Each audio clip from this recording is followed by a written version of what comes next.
गणपति को हम जितने धूमधाम से नाचते गाते घर लाते हैं, उतनी ही धूमधाम से विसर्जन को भी ले जाते हैं। गणपति विसर्जन अनंत चौदस का दिन बहुत ही शुभ दिन है।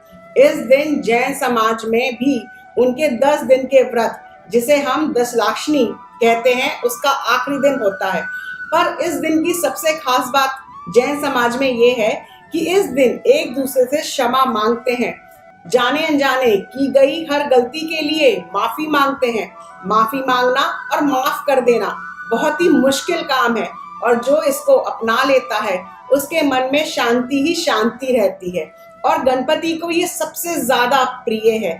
तो आप भी इसको अपने जीवन में अपनाइए। गणपति विसर्जन पे आपको क्या क्या करना है, कैसे अलग अलग तरह से विसर्जन करना है, क्या ध्यान रखना है, ये मैं आपको बताती हूँ।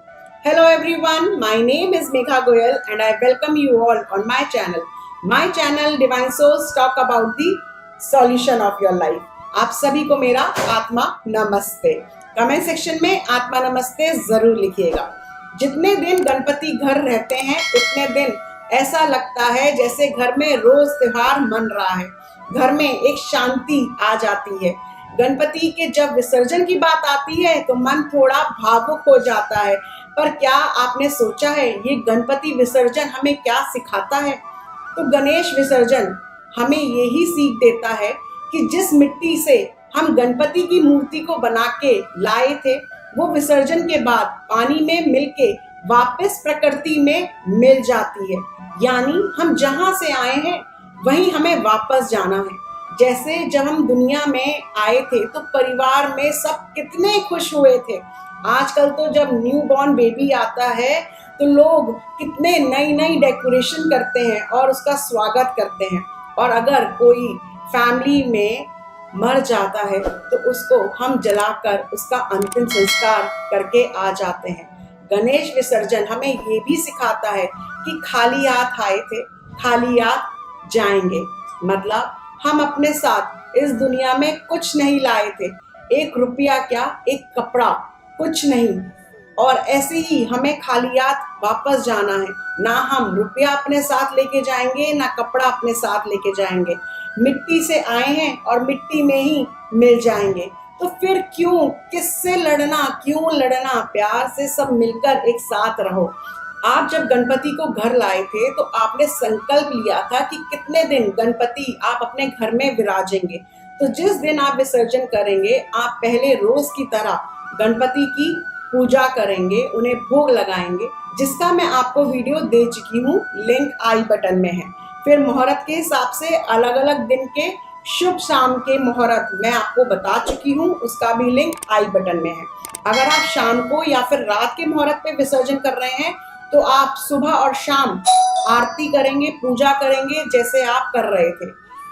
विसर्जन कैसे करना है? आपको लेनी है एक नई चौकी, उसको आपको गंगा जल से शुद्ध करना है। उस चौकी पर आपको हल्दी से स्वास्तिक बनाना है और उसके ऊपर आपको लाल या फिर पीला कपड़ा बिछा देना है। उस कपड़े पर आपको गेंदे के फूल, गुलाब के फूल डालने हैं और उस पर गणपति को विराजना है। हाथ जोड़ गणपति से अपनी जाने अनजाने में की गई गलतियों की माफी मांगनी है। उनसे कहें कि आपकी हर मनोकामना पूरी करें, आपके घर पर हमेशा कृपा बनाए रखें, आपके सारे विघ्न वो दूर करें और अगले वर्ष भी आपके घर आए और ज्यादा धूमधाम से आए। तो जो लोग घर में विसर्जन कर रहे हैं और जो लोग घाट पर जाकर विसर्जन कर रहे हैं, तो दोनों में थोड़ा सा फर्क है। तो पहले बात करते हैं, अगर आप घाट पर जाकर विसर्जन कर रहे हैं तो गणपति के साथ जिस चौकी पर आपने उनको विराजमान किया था, आपको एक पोटली में उनके लिए फल, मेवा, मिठाई, कुछ दक्षिणा, दूर्वा डालकर गणपति जी को ये पोटली जो है उनके साथ रखनी है।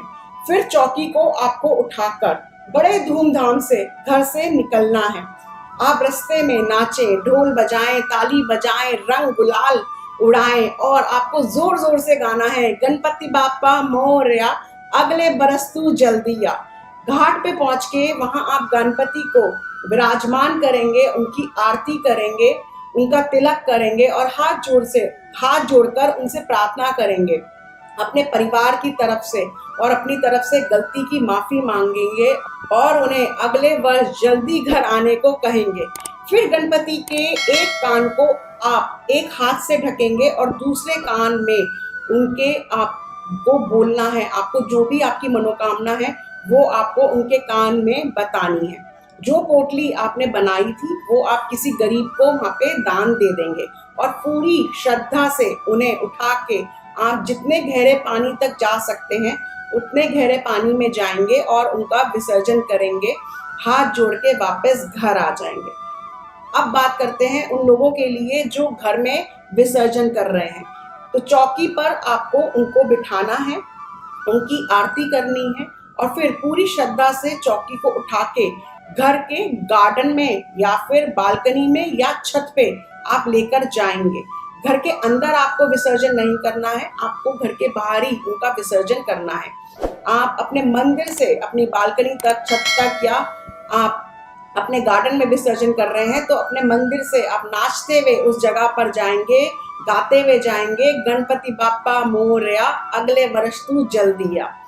फिर आप हाथ जोड़कर गणपति से फिर माफी मांगेंगे और अगले वर्ष जल्दी आने को अपने घर पे कहेंगे। फिर गणपति के एक कान को एक हाथ से ढककर दूसरे कान में जो भी आपकी मनोकामना है वो उनको उनके कान में बताएंगे। फिर आपने जिस नई बाल्टी में पानी भरा है उसमें आप थोड़ा सा गंगा जल डालेंगे और वो पानी आपको उतना भरना है जितना गणपति जो है सर से लेकर अपने मुकुट तक पूरे उसमें पानी में आ जाएं। उनका मुकुट भी पानी के अंदर होना चाहिए, पानी उनके मुकुट से ऊपर होना चाहिए, उतना पानी आपकी बाल्टी में होना चाहिए। जब गणपति को आप पानी में विसर्जन करेंगे उस बाल्टी में, उसके बाद उस बाल्टी पे आप थोड़े से उनके ऊपर फूल जो है बरसाएंगे। उसके बाद जब गणपति जी अच्छे से उस पानी में मिल जाएंगे आप ये पानी अपने घर के पौधों में डाल देंगे। सबसे ज़रूरी बात, आप गणपति को घर लाए और अब अगर उनकी कृपा हमेशा पानी है तो उनकी खूबी को अपनाना होगा, बड़ों का आदर करना है, आपस में बात कर मसलों को सुलझाना है। थोड़ा कॉम्प्रोमाइज तो हर किसी को करना पड़ता है। ये नहीं करना है कि विसर्जन के बाद फिर से आप आपस में परिवार में लड़ रहे हैं, बड़ों का निरादर कर रहे हैं। गणपति भगवान जो अपने माता पिता, अपने परिवार को सबसे ज़रूरी मानते हैं, तो आप भी अपने परिवार को प्यार दें, स्नेह दें, अपने माँ बाप को सबसे ऊपर माने, तो गणपति आप पर हमेशा कृपा बनाकर रखेंगे। आपकी झोली हमेशा खुशियों से भरी रहेगी। अब गणपति विसर्जन के बाद पूजा के सामान का क्या करना है, कैसे करना है, ये मैं आपको कल बताऊंगी। तब तक के लिए खुश रहें, मुस्कुराते रहें और अपनी पॉजिटिव एनर्जीज यूं ही फैलाते रहें। जिन लोगों ने अभी तक अपना चैनल डिवाइन सोर्स सब्सक्राइब नहीं किया है तो तुरंत करें और बेल नोटिफिकेशन को भी प्रेस करें, जिससे आपको मेरी वीडियो समय समय पर मिलती रहे। My name is Megha Goel. I am an astrologer, numerologist, past life therapist, Vastu and Feng Shui expert, tarot card reader, psychic healer and a life coach. Angels love for everyone. Atma Namaste.